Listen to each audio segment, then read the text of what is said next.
ඔන්න ඇත අතීතේ මාතර දික්වැල්ල කියන ගමේ පුංචි ගොවි පවුලකට පුංචි පුතෙක් ඉපදුනා. එයා තමයි අපේ කවටන්දරේ. ඉතින් නුවණක්කාර වගේම උපක්‍රමශීලී නුවණ පාවිච්චි කරපු පුංචි අන්දරේ හැමෝගෙම හිතේ ලස්සන නමක් හදාගත්තා. ඉතින් කාලේ ගත වෙනවත් එක්කම තරුණ අන්දරේ රජවාසලේ සේවය සඳහා බැඳුනා. අවසානයේදී අන්දරේට පුළුවන් වුණා රජවාසලේ කවටය බවට පත්වෙන්න. ඉතින් දවසක් අන්දරේ දැක්කා ඔහේ කල්පනා කර කර දුකින් ඉන්න තමන්ගේ බිරිඳව.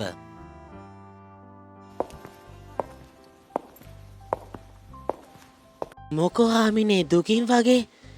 මම මේ අද උදේ ඉඳන් බලාගෙන ඔහේ කල්පනා කර කර ඉන්නවා.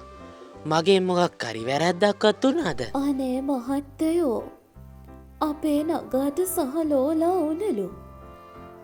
කිසිම වැඩක් කරගන්න විදිහක් නෑලු. නගාගේ අත්උදව්වට මට ටිකක් කමට ඇවිත් යන්නලු. ඕකත් හිතන්න දෙයක්ද? ඔයා හෙට උදේම නගා läගෙදට පිටත් වෙන්නකෝ. මං එයාට පස්සේ කවුද දෙවියනේ ගෙදර වැඩ බලාගන්නේ? ඒක නේන්නම් මට ඒකත් අමතකුණානේ. ඔයේ ගියොත් කොහොමද කවුද ගෙදර වැඩ බලාගන්නේ?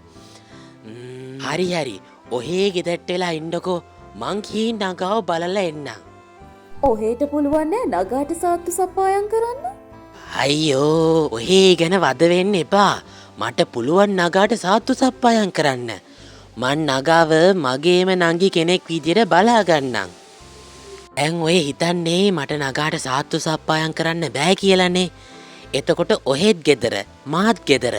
එතකොට කවුද නගාව බලන්න ගිහිල්ලා එයාට සාත්තු සප්පායම් කරන්නේ? මං කලින් කිව්වනේ මං නගාට සාත්තු සප්පායම් කරන්නම්. හරි ඉතින් ඔහේ කියනම හින්දා කරමු එහෙම. ඉතින් තමන්ගේ බිරිඳගෙන් අවසරය ගත්තු අන්දරේ මේ ගමන තනියම යන්න බැරි නිසා ගමනට සහායකයෙකුත් හොයාගත්තා.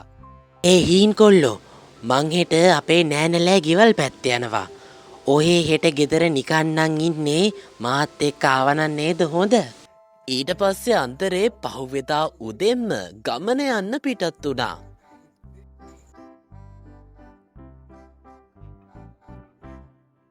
අපි එහෙනම් දැන් පිටත් වෙන්නයි සූදානම. අපිට කන්න මොන හරි හැදුවද? අනේ දෙයියනේ, අද උදේ වැඩ නිසා මට ඒකත් අමතක වුණා. අයියෝ දෙයියනේ, අපිට දැන් යන අතරතුරේ බඩගින්නක් එහෙම ඇදුනොත්? හරි ඔහොම විනාඩියක් එන්නකෝ. මං බතක් ව්‍යාංජනයක් හදාගන්න පුළුවන් අමුද්‍රව්‍ය ඔක්කොම මේ පොට්ටනිය බැන්දා. ගමන අතරතුරේ අම්බලමක් එහෙම හම්බුනොත් උයාගෙන කන්නයි තියෙන්නේ. හරි එහෙනම් දැන් එහෙමවත් කරමුකෝ. එහෙනම් නෝනේ අපි දැන් පිටත් වෙනවා. නෝනෙත් පරිස්සමට ගෙදරට වෙලා ඉන්න.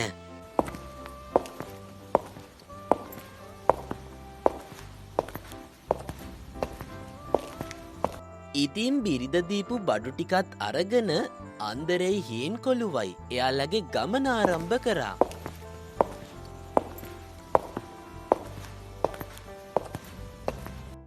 අන්දරේ මාමේ, තව ගොඩක් දුරයිද?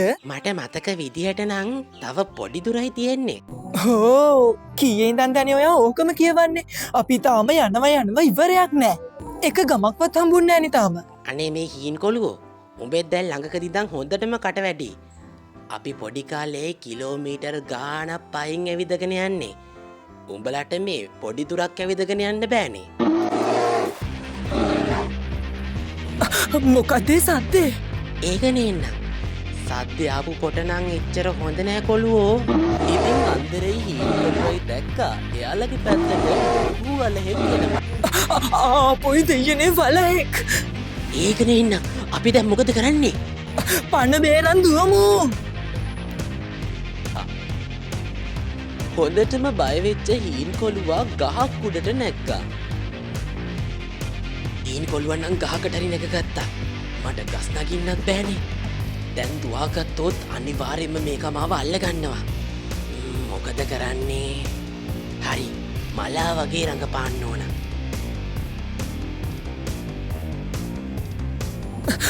පොයි අන්දරේ මාප මෙදා පාරනං ඉවරයි.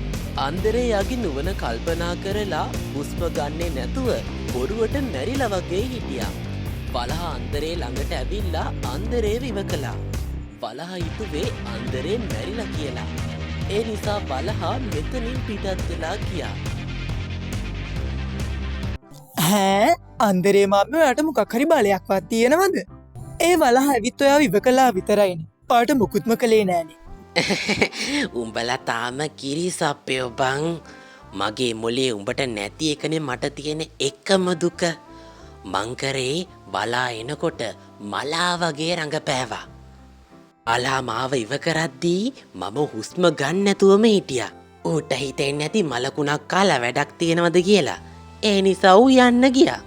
ඇත්තමයි අන්දරේ මාම ඔයා නම් හරිම නුවණක්කාරයි.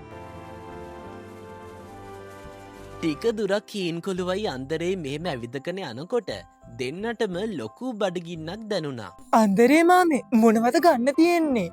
මට ගොඩක් බඩගිනි. උඹ දුදේ දැක්කනේ අපේ හාමිනේට උයන් අමතක වෙලා කියලා. මට යන අතරතුරේදී උයා ගන්න කියලා බඩු ටිකක් නම් දුන්නා. හැබැයි මේ ටික උයන්නේ කොහොමද අපි? දැන් අපි කොච්චර ඇවිද්දද? ළඟපාත අම්බලමක්වත් නෑනේ. ඒක තමයි කොළුවෝ. අපි දැන් කොච්චර ඇවිද්දද? හරි හරි උඹ දුක් වෙන්න එපා. අපි පොඩ්ඩක් ඉස්සරහට ඇවිදගෙන ගිහින් බලමුකෝ. ඉතින් දෙන්න වටපිට බැලුවා ළඟපාත අම්බලමක්වත් තියෙනවද කියලා. හැබැයි අම්බලමක් තිබ්බේ නෑ. හැබැයි මේ දෙන්න මෙහෙම ටික දුරක් ඇවිදගෙන යනකොට එයාලා දැක්කා එක ගැමි ගෙදරක්. දැක්කදීන් කොල්ලෝ අන්න ගැමිගයක් තියෙනවා. අපි පොඩ්ඩක් එහෙන් අහලා බලමුකෝ. ආයිබෝවන් උන්නහේ. ආයිබෝවන්. අපි මේ ගොඩක් දුර බැහැර ප්‍රදේශයක ඉඳන් එන්නේ. අපිට පොඩි ප්‍රශ්නයක් තියෙනවා. මොකද්ද දැන් උන්නහෙලට තියෙන ප්‍රශ්නේ? මට පුළුවන් උදව්වක් මං කරන්න. අපිට තියෙන එකම ප්‍රශ්නේ තමයි අපිට කන්න දෙයක් නෑ. ඕකත් ප්‍රශ්නයක්ද? අපේ ගෙදර බත් ටිකක් නම් තියෙනවා. දෙන්නත් එක්ක මෙමුක එහෙනම්. අනේ රාලේ එහෙමනම් ඕනේ නෑ. අපිට බතක් වෑංජනයක් උයාගන්න පුළුවන් අමුද්‍රව්‍ය තියෙනවා. අපිට පුළුවන් නම් උන්නහෙගේ කුස්සිය පොඩ්ඩක් පාවිච්චි කරන්න දෙන්න පුළුවන්ද? ඕකත් අහන්න දෙයක්ද? හරි දෙන්න මේනම් කුස්සියට ගිහින් කැමති දෙයක් කරගන්නකෝ. අනේ උන්නහෙට ගොඩාක් පිං. මේ ගැමිගෙදර ඉන්න ගමරාල නම් ගොඩාක් හොඳයි. ඒත් හැබැයි ගම හාමිනේ නම් ගොඩාක් නපුරුයි. එයා හැමතිස්සෙම හිතුවේ තමන් ගැන විතරයි. ඇත්තටම රාලේ ඔහෙට මොලයක් කියලා එකක් නැද්ද? මේ කොහේවත් යන මිනිස්සු ගේ අසට දාගත්තේ? අනේ හාමිනේ මිනිස්සු ඇවිල්ලා තිබේ බත් ටිකක් හොයාගන්නනේ. අනේ කියලා බත් හදන්න ඕන කරන හැබදේම ගෙනල්ලා තිබ්බනේ. මේ මොන වගේ මිනිස්සුද කියලා කවුද දන්නේ? ඔන්න මන් නොකියවයි කියන්න එපා. මේ මිනිස්සු නිසා මොකක් හරි වරදක් වුණොත් ඔන්න ඔහේ තමයි වග කියන්න ඕනේ. මේ මිනිස්සුන්ගෙන් අපිට කිසි කරදරයක් වෙන්නේ නෑ. ඒ මිනිස්සු බත් උයාගෙන කාලා මෙහෙන් පිටත් වෙලා යයි. ඇහුනද? මේ ගෙදර ගෑනු කෙනා නම් ගොඩක් ලෝභයි වගේ. ඇත්ත තමයි හින්කොළුවෝ. මේ ගමහාමිනේ නම් හරිම ලෝභයි.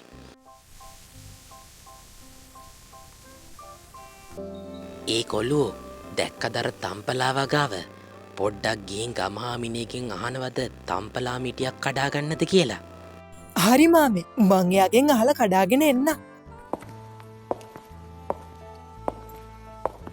ගමහාමිනේ අපි අර තම්පලා කොටුවෙන් තම්පලා චුට්ටක් කඩාගන්නද? එපා. මං කලින්ම කිව්වනේ මගේ දේවල් වලට අත තියන්න එපා.